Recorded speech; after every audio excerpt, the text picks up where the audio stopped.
पूरी फॉर्म में आ चुका हूं, खड़े होकर सारी केस स्टडीज बना रहा हूं। Freedom fighter Netaji Subhash Chandra Bose, scientist Abdul Kalam पे वीडियो बनाया, बिजनेसमैन सर रतन टाटा पे, पॉलिटिशियन अटल बिहारी वाजपेयी। आज बात करेंगे लौह पुरुष सरदार वल्लभ भाई पटेल। नमस्कार, मैं Vivek Bindra, founder and CEO बड़ा बिजनेस.com। लौह पुरुष पहले होम मिनिस्टर और deputy prime minister, iron man of India बोलते थे उनको, बिस्मार्क ऑफ इंडिया। जर्मनी की कहानी वो बाद में बताता हूं आपको, पहले समझिए उनको आयरन मैन क्यों बोलते थे।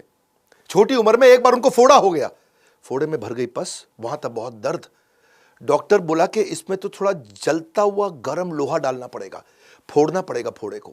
बहुत मुश्किल था वो, डॉक्टर भी घबरा रहा था, माता पिता रिश्तेदार दोस्त बोले नहीं हो पाएगा, नहीं हो पाएगा। छोटी उम्र में सरदार वल्लभ भाई पटेल अपने हाथ से उस गर्म जलते हुए लोहे को लिया और उस फोड़े को फोड़ दिया।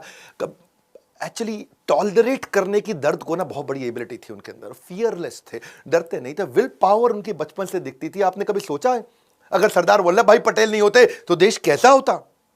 अगर आप कश्मीर से कन्याकुमारी या अगरतला से अहमदाबाद तक अगर आपको जाना तो कम से कम 7-8 बार वीजा लेना पड़ता। सोच रहे हो मेरी बात को? अगर नॉर्थ से साउथ की तरफ चल रहे हो, कितनी बार वीजा, कितनी बार परमिशन लेना पड़ता। ये देश नहीं होता, ये कई देशों का एक कॉन्टिनेंट होता है इंडिया। अंग्रेजों ने जहां हिंदुस्तान को टुकड़ों में बांटा था, वहीं सरदार पटेल ने उस खाई को पाटा था। 31 अक्टूबर 1875 नाडियाड गुजरात के अंदर इनका जन्म हुआ। शुरू से शुरू करते हैं, पिता जावर भाई पटेल किसान और फ्रीडम फाइटर। 1857 के फ्रीडम मूवमेंट में उन्होंने भी बड़ा योगदान दिया था। आर्थिक स्थिति शुरू में कमजोर थी, दोस्तों से किताबें मांग के पढ़ा करते थे। 10वीं क्लास उन्होंने NK high school Petlad Gujarat के अंदर 1897 में पढ़ाई पूरी करी। बाद में उन्होंने लॉ की पढ़ाई करी, सेकंड रैंक लेकर के आए और राइट टू प्रैक्टिस लेके आए। लेकिन लॉयर ऐसे बने जो कि अनडिफीटेबल, उनको हरा नहीं सकता था कोई। शुरू में तो वो गांधी को पसंद नहीं करते थे। जब गांधी गुजरात क्लब आते भी है ना, तो वो बोले कि भाई ऐसे संडास साफ करके और ब्रह्मचर्य का व्रत करके देश में आज़ादी नहीं मिलने वाली। वो लॉयर थे उस समय, बहुत उनको जबरदस्त लॉयर हुआ करते थे। लेकिन 2 साल के बाद जब चंपारण का सत्याग्रह से वो बड़े प्रभावित हुए, उसको देख के से कहते हैं फलेन परचीयते। गांधी के जब उन्होंने फल को देखा वो बड़ा प्रभावित हुए उससे। फलेन परचीयते मतलब फल परिचय कराता है कि जड़ कैसी थी। किसी पेड़ के बारे में जानना हो ना, पेड़ कैसा है, तो फले न परिचित है। उस पेड़ में अगर फल बढ़िया लग रहा है तो मतलब पेड़ ठीक है। गांधी जी से उनकी मुलाकात 2 साल के बाद हुई थी, जब वो बॉम्बे प्रेसिडेंसी पॉलिटिकल कॉन्फ्रेंस में आए थे अहमदाबाद के अंदर 1917 में। और वहां पे गांधी जी से बड़े प्रभावित हुए कि उन्होंने resolution of loyalty to the British king, एक ऐसा डॉक्यूमेंट था रेजोल्यूशन ऑफ लॉयल्टी, यानी कि हमारे को बड़ा वफादार होना पड़ेगा ब्रिटिश राजा के लिए। लॉयल्टी का रेजोल्यूशन था कि कसम खाओ सबके सब, कर्मणा मनसा वाचा, आप सबके सब समर्पित हो अंग्रेजों को। तो उन्होंने, गांधी जी ने फाड़ दिया उसको। ये बड़े प्रभावित हुए उनसे। तब उन्होंने वहां से अपना कोट वोट फेंका फाड़ करके और बिल्कुल आग वाग लगा दी, मातृभाषा का प्रयोग करना शुरू किया। बोले पैसा तो बहुत कमा सकता हूं पर आजादी नहीं दिला पाऊंगा। उस दिन से धोती कुर्ता उन्होंने पहन लिया। फिर कई साल उन्होंने गांधी को सहयोग तो किया, पर 1928 में वो मौका आया जब वो एक्चुअल लीडर बन के निकले।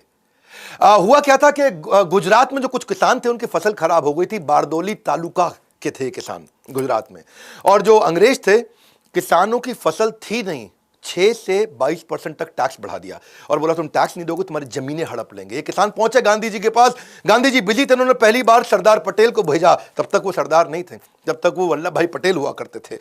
तो पटेल गए वहां, जाके उन्होंने पता किया कि भाई चक्कर क्या है, ये सारी की सारी जमीनें हड़प लेंगे अंग्रेज। तो पटेल ने एक आइडिया लगाया। क्या बोले कि मैं कुछ गुप्तचर बनाता हूं और ये पता लगाता हूं कि ये कौन से किसान की आज जमीन हड़पने वाले हैं अंग्रेज लोग। और इनको नियम मालूम था लॉयर होने के कारण कि या तो अंगूठा लगाएगा तब जमीन अंग्रेजों के नाम पे होगी, या साइन करेगा तब जमीन अंग्रेजों के नाम पे होगी। तो गुप्तचर से पता लगवाया कि आज कौन से किसान का घर नीलाम होने वाला है। और जैसे ही उसका पता लग जाता है कि भाई आज इस पटेल का घर नीलाम होगा, तो उसको पहले ही गायब कर देते थे। अब जब किसान गायब, अंग्रेज ढूंढे, भाई ये किसान किधर गया, ये किसान किधर गया। अंग्रेज हो गए परेशान। अब जिसका घर नीलाम करना हो वो किसान गायब हो जाए, जिसका घर नीलाम। इनके अपने गुप्तचर थे, ये पता लगा लेते थे कि आज अंग्रेज किसके घर जाएंगे। इतनी इनकी इंटेलिजेंस, सारे के सारे किसानों को एक एक करके गायब कराते थे, 2 महीने बाद वापस ले आते थे। अंग्रेज परेशान हो गए, भाई ना तो उनको मिल रहा टैक्स, ना उनको मिल रही जमीन। वो घबरा के उन्होंने माफी मांग ली। उन्होंने कहा कि भाई ठीक है 22% से वापस 6% ले आते हैं, कम से कम टैक्स तो मिलेगा। बारदोली की औरतें बहुत खुश हुई। वो बोली कि अब आज से आप केवल वल्लभ भाई पटेल नहीं, आज से आप सरदार वल्लभ भाई पटेल हैं। सरदार मतलब चीफ और a leader of a community. किससे तो बहुत हो सकते हैं सरदार पटेल के, पर वो पहले प्रधानमंत्री क्यों नहीं बने? वहां से शुरू करते हैं। ये डिफाइनिंग मोमेंट है जिससे आपको उनका कैरेक्टर पता चलता है। बात 1946 की है। अंग्रेज वर्ल्ड वॉर 2 के बाद कमजोर पड़ चुके थे। आप जानते थे ना, सुभाष चंद्र बोस जी जो करके गए, पिछला वीडियो तो आपने देखा है। अब अंग्रेजों ने डिसाइड कर लिया कि अब भारत को देने वाले हैं शासन वापस और हम चलेंगे अपने घर की तरफ। अब उसके लिए एक इंटरनल वर्किंग कमेटी कांग्रेस की बना ली गई और यह डिसाइड हुआ कि इस बार जो 1946 में अध्यक्ष चुना जाएगा वो पहले इंडिपेंडेंट कंट्री इंडिया का पहला प्राइम मिनिस्टर वही बनेगा। तो नया अध्यक्ष चुनना था। वर्किंग कमेटी में गांधी जी ने बोला चलो वोटिंग करा लेते हैं। वोटिंग कराया तो रूल यही है कि प्रांतीय कमेटी जितनी होती थी पूरे इंडिया में, जो अलग अलग रीजन से, अलग अलग स्टेट से, सब लोगों को चुनना था कि भाई वर्किंग कमेटी में आप किसको डिसाइड करोगे। तो वर्किंग कमेटी में गांधी, नेहरू, सरदार पटेल, आचार्य कृपलानी, राजेंद्र प्रसाद, खान अब्दुल गफ्फार खान, ये सब हुआ करते थे।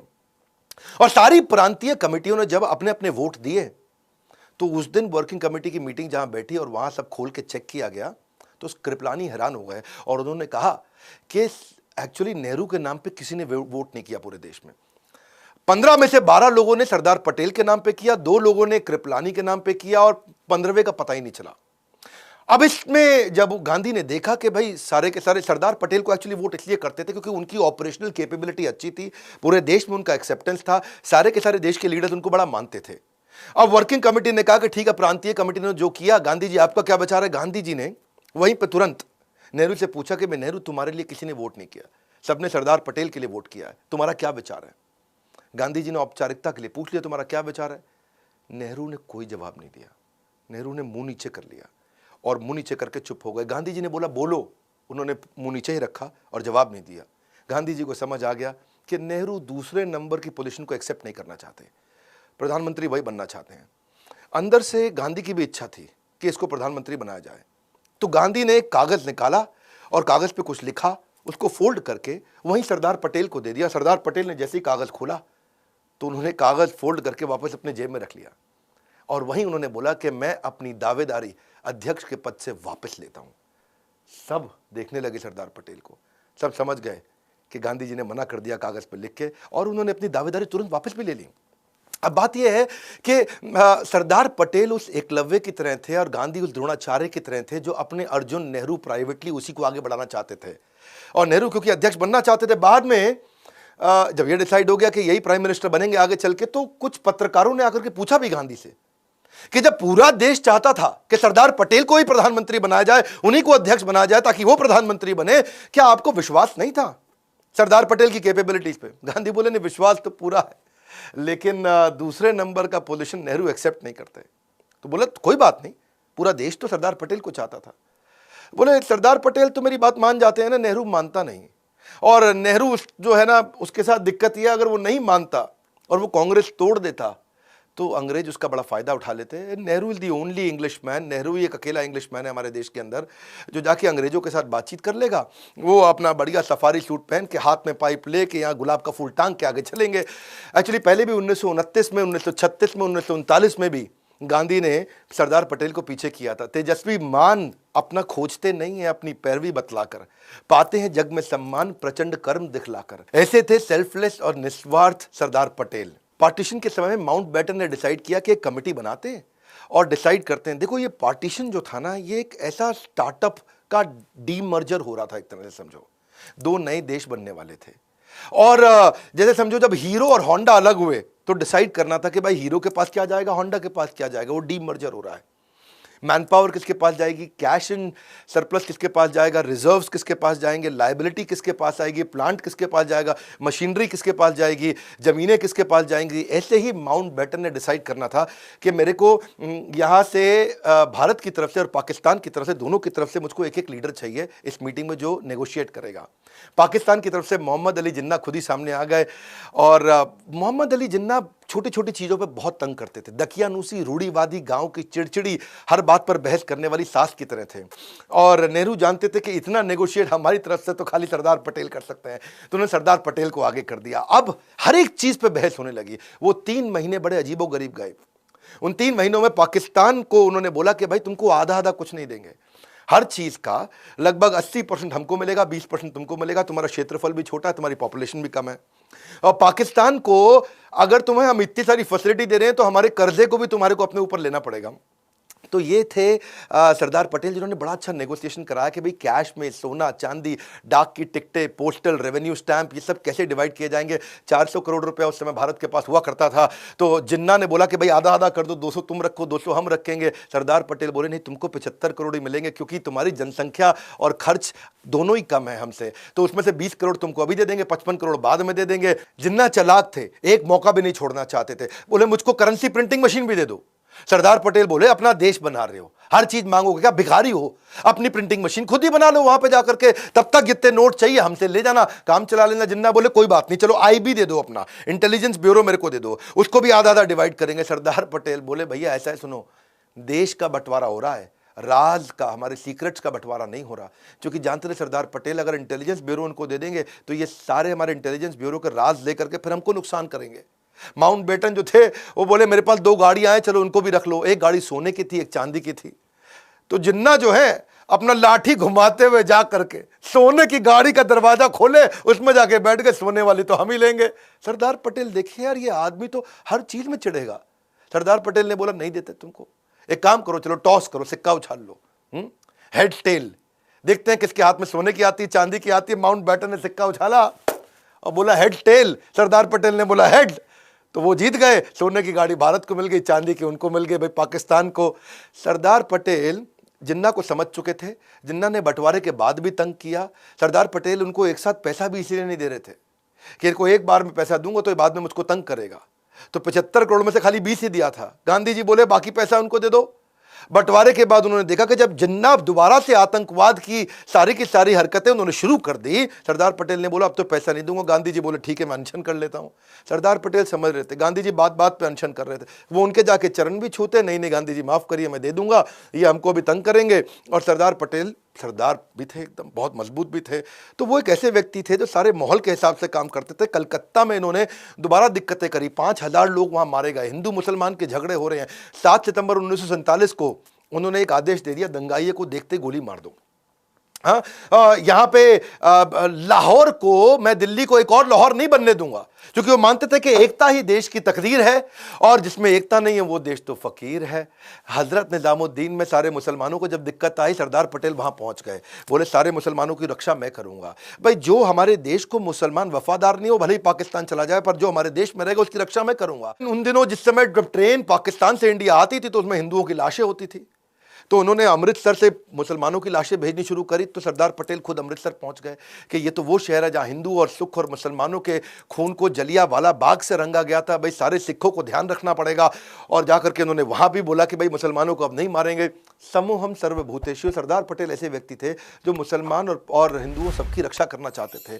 बेसिकली इनके कॉन्ट्रीब्यूशन में जो हिस्सा था ना, वो जो 565 रियासतें इन्होंने जोड़ी, सबको जोड़ करके भारत को अखंड बनाया, जो नेगोशिएशंस किए, वो सरदार पटेल का बहुत बड़ा कंट्रीब्यूशन था। ये साम दाम दंड भेद तीनों चारों किया करते थे। बातचीत की नीति हो गया साम दाम, भाई बातचीत करके 561 रियासतें इन्होंने साथ में कंट्रोल कर ली। जो नहीं माना जूनागढ़, तो वहां जाके भेद कर दिया जूनागढ़ के अंदर। जो बिल्कुल नहीं माना जैसे कि हैदराबाद, वहां जाके उनको दंड दिया। ऐसे व्यक्ति थे सरदार पटेल के, डसते नहीं थे, फन दिखा के डरा देते थे। जोधपुर जूनागढ़ में बड़ी दिक्कत आई। जोधपुर के राजा थे, वो सारी 22 की 22 रियासतें, पूरे राजस्थान की, ग्रेटर राजस्थान की, वो जोधपुर से इन्फ्लुएंस थी, क्योंकि जोधपुर बहुत बड़ा था। और वहां के जो राजा हनवंत सिंह थे, 1947 में वो धौलपुर के महाराज नवाब की मदद से, जो भोपाल वाले थे, उनकी मदद से जाके जिन्ना से मिले और जिन्ना के साथ उन्होंने नेगोशिएशन कर लिया। और जिन्ना ने उनको कन्विंस कर लिया कि भाई तुम, मैं कोरे कागज पे साइन करके दे देता हूं तुमको, महाराज हनवंत सिंह ऑफ जोधपुर, जो तुमको चाहिए मुझसे ले लो। और डिसीजन ये हो गया कि कराची का बंदरगाह की सुविधा दे देंगे आपको, रेलवे के आने जाने की सुविधा दे देंगे, अनाज और शस्त्रों के इंपोर्ट एक्सपोर्ट की पूरी सुविधा दे देंगे। तो इनको इतना कंफर्ट आ गया, बोले हम तो जा रहे हैं पाकिस्तान में।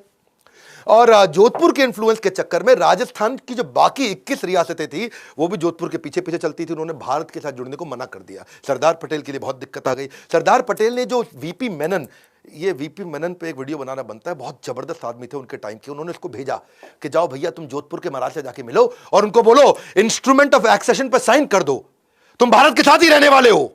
जाके वहां वीपी मेनन पहुंचे तो जोधपुर के महाराजा ने रिवॉल्वर लगा दी उसके गले पे, बोला तुझको तो खत्म कर दूंगा। बेचारा वीपी मेनन वापस आया, समझ में आया इनको कि भाई सरदार पटेल को सुनने नहीं वाला। तो मैंने बताया ना, ये फन दिखा के डराते थे। इन्होंने जोधपुर के राजा को बोला दिल्ली आओ मुझसे मिलने के लिए।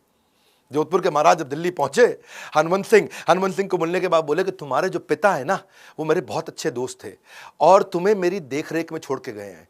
और मेरी बात समझ लो, अगर तुम ऐसे नहीं मानोगे तो पिता के रूप में आकर के ऐसा दंड दे के तुम्हें सुधारूंगा, अकल आ जाएगी तुमको। और उनको, क्योंकि ना इनको मालूम था कि जैसलमेर, बीकानेर, ये सब कोई साथ में नहीं आया और ये पाक के साथ जाके मिल गया। अगर पाकिस्तान के साथ और राजस्थान पाकिस्तान के पास चला जाता तो पूरा राजस्थान मिला के पाकिस्तान दिल्ली के नजदीक आता। और किसी देश की राजधानी अगर बाजू वाले देश के बिल्कुल नजदीक हो तो देश की राजधानी पर खतरा बढ़ जाता है।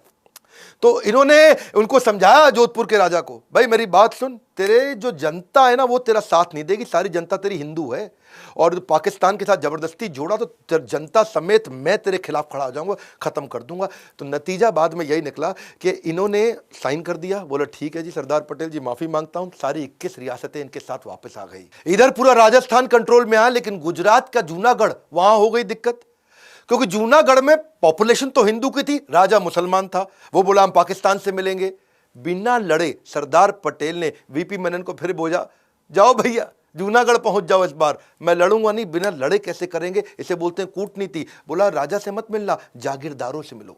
ऊपर राजा है, नीचे जागीरदार हैं छोटे छोटे, उनसे जाके मिलो, उनको जाके भड़का दो और जाकर के क्या बोलो, उनको बोलो कि तुम्हारा मुस्लिम नवाब मुस्लिम मुल्क के चंगुल में तुम सबको फंसवा देगा। तुम सारे हिंदू हो, तुम्हारा नवाब मुसलमान, वो देश मुसलमान, तुम सब फंस जाओगे। जैसे ही ये बोला तो वहां विद्रोह चालू हो गया। सारे जागीरदार राजा को बोलने लगे, मुस्लिम नवाब को, वहां पे हम नहीं जाएंगे पाकिस्तान में। और बिना लड़े इन्होंने क्या बोला कूटनीति से, चलो वोटिंग करा लो। जब वोटिंग कराया गया 1948 के अंदर जूनागढ़ में, तो इंडिया के लिए उनसे पूछा किसको वोट दोगे, इंडिया में रहोगे कि पाकिस्तान में रहोगे। तो 1,19,000 लोगों ने भारत के लिए वोट किया, केवल 91 लोगों ने पाकिस्तान के लिए वोट किया। यहां से जूनागढ़ वापस आया। हैदराबाद में ज्यादा दिक्कत थी, क्योंकि हैदराबाद बड़ा बहुत था, वो इतना बड़ा था, आज का हैदराबाद नहीं है, आंध्र प्रदेश, तेलंगाना, कर्नाटका, मध्य प्रदेश, छत्तीसगढ़ के काफी इलाके हैदराबाद में आते थे। हैदराबाद भारत देश का पेट था, पेट का बन चुका था कैंसर। और जो वो हैदराबाद के निजाम का सलाहकार था वो बहुत पागल आदमी कासिम रिजवी, उसके साथ दिक्कत। 12 जून 1947 को भारत आजाद हुआ नहीं, उसने पहले ही अपने आप को घोषित कर दिया हम आजाद हो चुके हैं। अब कितना सरदार पटेल उनको समझाए, ये उल्टा धमकी दे दे, ये बोले हम सबसे अमीर हैं, सबसे शक्तिशाली हैं, वास्तव में शक्तिशाली थे और हमारे पे कोई कब्जा कर नहीं पाएगा और भारत तुम्हारी क्या औकात, हम सेपरेट देश हो चुके हैं। अच्छा, पटेल युद्ध करना नहीं चाहते थे, क्योंकि वैसे ही इंडिया पाकिस्तान का बहुत जरा टसल चल ही रहा था। और ये लेकिन हैदराबाद वाले मान नहीं रहे, इन्होंने पाकिस्तान को 20 करोड़ रुपया उधार दे दिया, पाकिस्तान को और एम्पावर किए जा रहे थे, और ताकि पाकिस्तान कश्मीर में लड़ने के लिए भारत के खिलाफ हथियार खरीद सके। हिंदुओं का बलात्कार कर रहे, हत्या कर रहे, लूटपाट कर रहे। तो हैदराबाद एक ऐसा कैंसर था। अच्छा, इन्होंने कई डिस्कशन कर ली वहां निजाम के साथ में, और कई बार उन्होंने अग्रीमेंट ब्रेक कर दिया। आखिरी बार बोला सरदार पटेल ने, खत भेज रहा हूं तुमको, आखिरी मौका दिया जा रहा है। निजाम जब नहीं माने, पटेल ने सैन्य कार्रवाई का आदेश दिया। 5 दिन लड़ाई हुई, 5 दिन में हैदराबाद की फौज ने घुटने टेक दिए, हैदराबाद पूरे देश के अंदर वापस आकर के मिल दिया। इसी तरह कश्मीर में दिक्कत आ रही थी। अब कश्मीर में दिक्कत क्या थी, वहां के राजा थे हरि सिंह, वो कहते भाई हम भी नहीं मानेंगे, है जी, हम अलग देश, है जी, हमारा ही अलग देश हो गया। राजा हरि सिंह बोले यार मेरा तो प्लान ही अलग है, मैं इसको स्विट्जरलैंड बना दूंगा, कश्मीर बड़ा खूबसूरत है, इसको स्विट्जरलैंड बनाऊंगा, मेरी ज्योग्राफिकल कंडीशन बहुत अच्छी है। लेकिन हुआ क्या, अभी तो वो आके भारत में मिले नहीं थे। हुआ ये कि वहां से वो इंडिपेंडेंट रहना चाहते थे, वहां से पाकिस्तान ने क्या गलती कर दी, 22 अक्टूबर 1947 को कबालियों के माध्यम से उन्होंने जेएनके पे हमला कर दिया, और कश्मीर के जो लोकल मुस्लिम थे वो कबालियों के पाकिस्तानियों के साथ मिल गए। और जैसे ही वो पाकिस्तान के साथ मिल गए, राजा हरि सिंह बहुत दिक्कत में आ गए। अब मौका ढूंढते रहे सरदार पटेल, बिना लड़े इस बार फिर उन्होंने कहा वीपी मेनन जाओ जम्मू पहुंच जाओ। और जम्मू गए, वीपी मेनन को भेजा वहां जाकर के, और उनको बोला हम है ना आपकी सहायता करने के लिए। और वीपी मेनन आ गए, बोले ये जितने कबालिए हैं ना इन सबको ऐसे उड़ा देंगे 2 मिनट में, तुम बिल्कुल टेंशन मत लो, तुम खाली कागज साइन कर दो कि तुम भारत के साथ रहोगे। और इंस्ट्रूमेंट ऑफ एक्सेशन लेके गए कि भाई हम तुम हमारे साथ मिलने वाले हो। और जाके राजा हरि सिंह ने तुरंत साइन कर दिया, बोला मरता क्या ना करता, मेरे को भारतीय फौज की मदद चाहिए इस समय, कबालियों से हमको बचा लो। और भारतीय फौज वहां पहुंच गई, कबालियों को उखाड़ के खत्म कर दिया। ये ऐसे व्यक्ति थे सरदार पटेल, इन्होंने पूरे भारत को एक किया, एक धागे में पूरे भारत को जोड़ दिया। आज हमारा भारत इतना बड़ा समृद्ध शक्तिशाली है। यहाँ की मैनेजमेंट ऑपरेशंस को तेज किया। अंग्रेजों के टाइम के जो आईसीएस हुआ करते थे, इंडियन सिविल सर्विस, उन्होंने इनको आईएएस बना दिया, क्योंकि इंडियन सिविल सर्विस के लोग वो book keeping, accounting, warehouse management, छोटे छोटे काम करते थे। इन्होंने आईएएस को एम्पावर किया कि वो प्रशासन में सहयोग करे, कानून को लागू करे, लॉ एंड ऑर्डर अच्छा करे, एग्जीक्यूशन की स्पीड तेज करे, पॉलिसीज बनाए, इंपोर्ट के डिसीजन ले, secretary, joint secretary, additional secretary, magistrate, वो सारे इन्होंने तैयार कर दिए। और बाद में फिर आगे चल के जो शेख अब्दुल्ला आए, उन्होंने जम्मू एंड कश्मीर के लिए अलग स्पेशल स्टेटस की डिमांड करी, उसको स्वीकार भी कर लिया। लेकिन सरदार पटेल जानते थे कि आज ये इंडिपेंडेंट स्टेटस मांग रहे हैं, आगे चल करके ये इंडिपेंडेंट कंट्री बनने की कोशिश करेंगे। हुआ भी यही। सरदार पटेल ने उस समय में आर्टिकल 370 में एक मामूली सा बदलाव कर दिया, छोटा सा बदलाव। और क्या लिखा?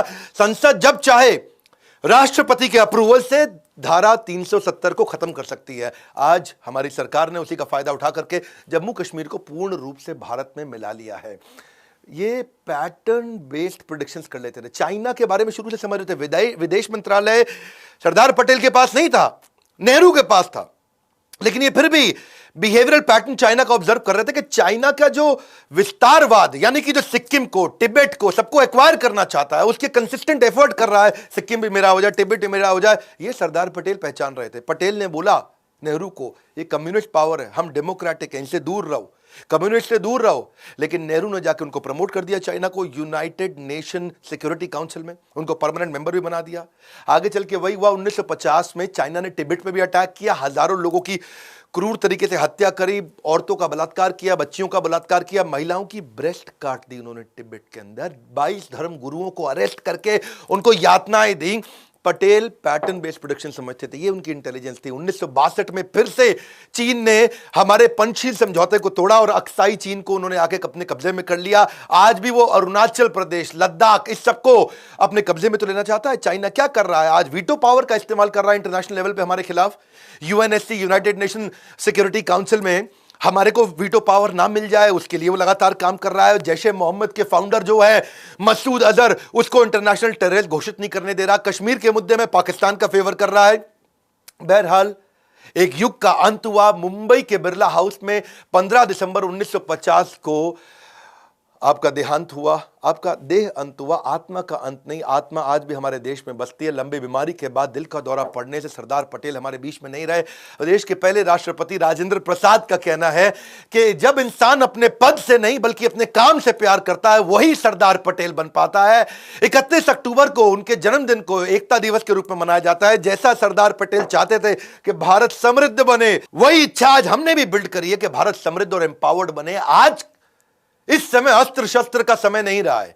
आज एजुकेशन, एंटरप्रेन्योरशिप और इकोनॉमी के दम पे देश मजबूत होता है और दुनिया से लड़ता है। आज वर्ल्ड वॉर टेक्नोलॉजी और इकोनॉमी के बेस पे चलती है और वही हम चाहते हैं कि एजुकेशन, एंटरप्रेन्योरशिप और इकोनॉमी को बढ़ाने के लिए एवरीथिंग अबाउट एंटरप्रेन्योरशिप, एवरीथिंग, सब कुछ हमने सारे देश के पावरफुल बिलियनियर प्रोफेसर्स के साथ आपको दिया है। आप फोन करिए बोर्ड लाइन नंबर पे, पता करिए। एवरीथिंग अबाउट एंटरप्रेन्योरशिप इतना अफोर्डेबल हो गया है कि आप आज वास्तव में हमारे कंटेंट को कोई बीट नहीं कर पा रहा है। जो आकर के हमारी ऐप पे कंटेंट कंज्यूम कर रहा है, गेम चेंज कर रहा है। बहरहाल फ्री वीडियोस में फिर भी देता रहूंगा। कौन सी स्पोर्ट्स पर्सनालिटी पे, आप मैरी कॉम पे, सचिन तेंदुलकर पे इनका जन्मदिन आने वाला है, या इंटरनेशनल पर्सनालिटीज पे Warren Buffett, Steve jobs, Bharat में कई व्यापारी बहुत बड़े हैं, अंबानी है, राधाकृष्ण दमानी है, आनंद महिंद्रा है, लक्ष्मी मित्तल है, उदय कोटक है। किसके विषय में आप वीडियो देखना चाहते हैं? कमेंट बॉक्स ये आपका है, ये आपके लिए है। मैं हजारों कमेंट्स चाहता हूं, जिसके ऊपर ज्यादा लाइक्स आए, जिस पे ज्यादा वोट आए, मैं उसी के ऊपर नेक्स्ट वीडियो बनाऊंगा। खड़े होकर पूरी एनर्जी के साथ आ चुका हूं। सरदार पटेल के इस वीडियो को पूरे देश में फैलाइए, अपने बच्चों को जरूर दिखाइए, अपने एम्प्लॉयज को दिखाइए। ऐसे थे सरदार पटेल जो अकेले अपने विजनरी दम पे पूरे भारत को आज एक किया। आज इतने वीजा ना लेने पड़ते हमको कश्मीर से कन्याकुमारी, हमें अहमदाबाद से अगरतला। अगर सरदार पटेल ना होते, हमारे साथ जुड़े रहने के लिए, इस वीडियो को शेयर करने के लिए मेहनत करता हूं, बहुत मेहनत करता हूं। लाइक करके थोड़ा सा उत्साह बढ़ाने के लिए आप सबका हृदय की गहराइयों से प्रेम पूर्वक बहुत बहुत धन्यवाद।